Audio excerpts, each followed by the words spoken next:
भारत के border infrastructure को भी नई ताकत देने वाली है। ये विश्व स्तरीय बॉर्डर कनेक्टिविटी का जीता जागता प्रमाण है। हिमालय का ये हिस्सा हो, पश्चिम भारत में रेगिस्तान का विस्तार हो, या फिर दक्षिण और पूर्वी भारत का तटीय इलाका, ये देश की सुरक्षा और समृद्धि दोनों के बहुत बड़े संसाधन है।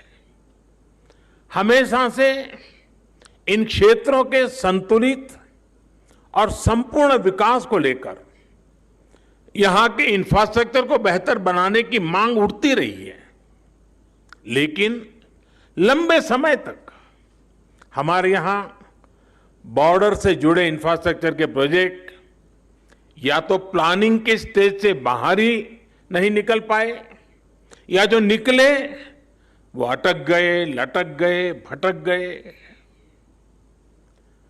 अटल टनल के साथ भी कभी कभी तो कुछ ऐसा महसूस भी हुआ है। साल 2002 में अटल जी ने इस टनल के लिए अप्रोच रोड का शिलान्यास किया था। अटल जी की सरकार जाने के बाद जैसे इस काम को भी भुला दिया गया। हालत ये थी कि साल 2013-14 तक टनल के लिए सिर्फ 1300 मीटर यानी 1.5 किलोमीटर से भी कम काम हो पाया था। एक्सपर्ट बताते हैं कि जिस रफ्तार से अटल टनल का काम उस समय हो रहा था, अगर उसी रफ्तार से काम चला होता तो ये सुरंग साल 2040 में जाकर के शायद पूरी होती। आप कल्पना करिए, आपकी आज जो उम्र है उसमें 20 वर्ष और जोड़ लीजिए, तब जाकर लोगों के जीवन में ये दिवस आता, उनका सपना पूरा होता। जब विकास के पथ पर तेजी से आगे बढ़ना हो, जब देश के लोगों के विकास की प्रबल इच्छा हो, तो रफ्तार बढ़ानी ही पड़ती है। अटल टनल के काम में भी 2014 के बाद अभूतपूर्व तेजी लाई गई। बीआरओ के सामने आने वाली हर अड़चन को हल किया गया।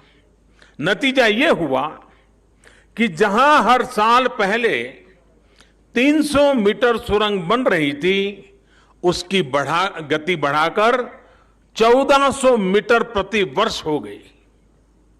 सिर्फ 6 साल में हमने 26 साल का काम पूरा कर लिया। साथियों, इंफ्रास्ट्रक्चर के इतने अहम और बड़े प्रोजेक्ट के निर्माण में देरी से देश का हर तरह से नुकसान होता है। इससे लोगों को सुविधा मिलने में तो देरी होती है, इसका खामियाजा देश को आर्थिक स्तर पर उठाना पड़ता है।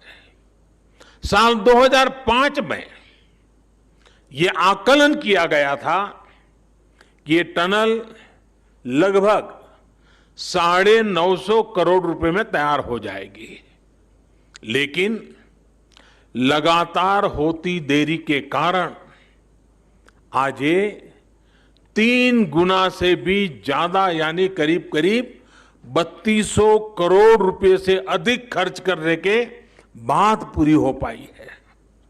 कल्पना कीजिए कि अगर 20 साल और लग जाते तब क्या स्थिति होती।